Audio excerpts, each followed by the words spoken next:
Louis Ferrante, the former member of the notorious New York Gambino family, once said accomplished mobsters are just like top business leaders.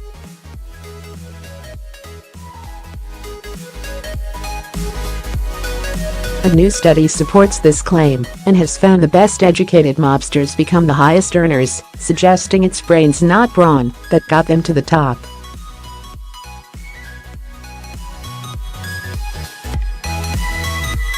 American Mafia in the 1930s to 1960s could increase their earnings by 8% with just one additional year of education, a new study has found.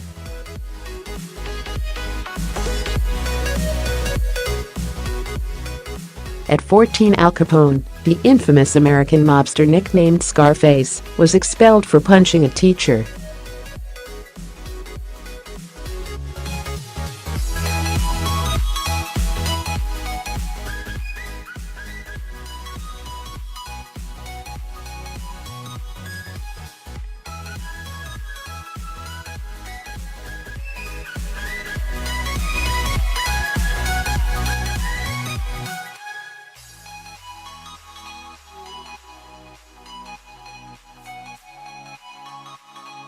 The average mobster spent 8 years in education, 1 year less than the average person of a similar age and race.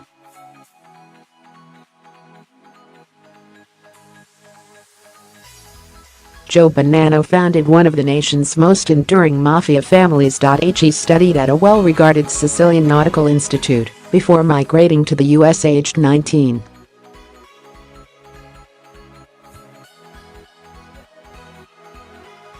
The most prolific hitman in New York, known only as Buster from Chicago, was described as a college boy.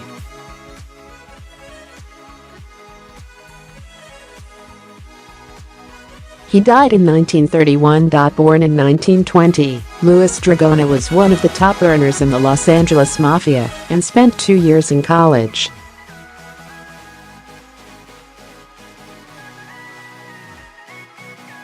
To excel at gambling enterprises, drug distribution and selling and loan sharking, the top personnel needed to be able to understand logistics, probabilities and risk.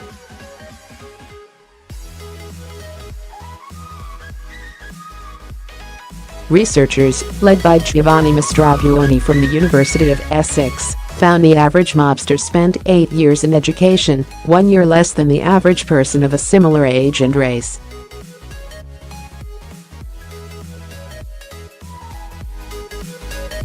But our research also revealed that for every additional year a mobster spent in education, the average increase in income was in fact quite high, researchers wrote in an article for The Conversation.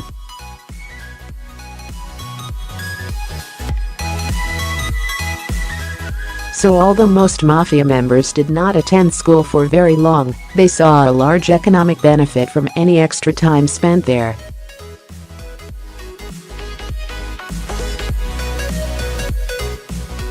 Researchers found mobsters involved in business crime, such as embezzlement, forgery, fraud, counterfeiting, gambling and liquor offenses could earn between 13 to 18% more from an extra year of education.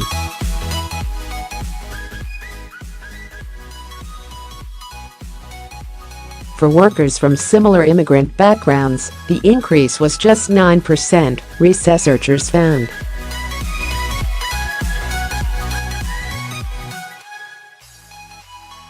For those involved in non-business crime, the gains were significantly smaller, between 4 to 6%.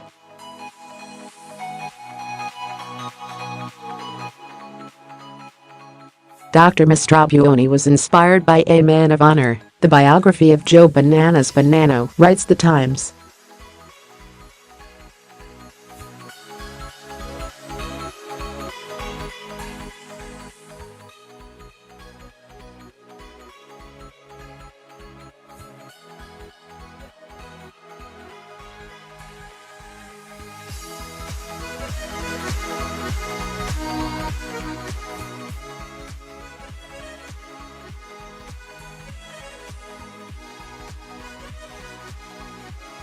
Bonanno is not the only well-educated gangster that rose to fame.The most prolific hitman in New York, known only as Buster from Chicago, who died in 1931, was described as a college boy.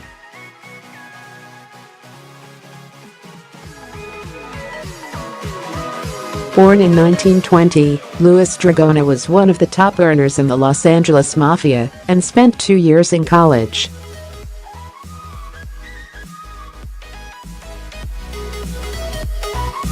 At 14, Al Capone, the infamous American mobster nicknamed Scarface, was expelled for punching a teacher.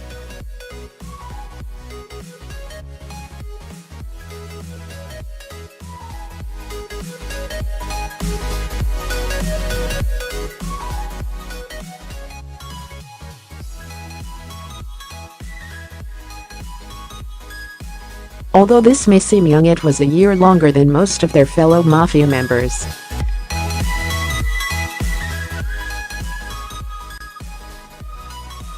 The study looked at the 1940 population census for 723 mobsters listed with the Federal Bureau of Narcotics, FBN.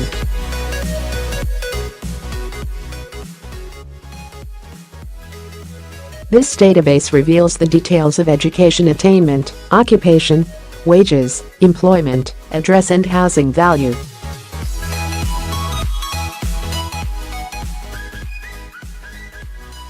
This was cross-referenced with the individual's mob engagement and criminal career, collected for investigative purposes.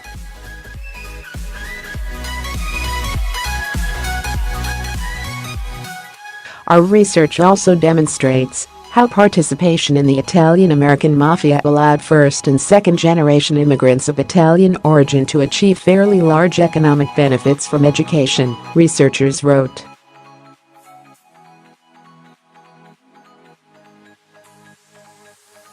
But this was only true for those involved in white-collar crimes, where cognitive abilities were likely to be more valuable.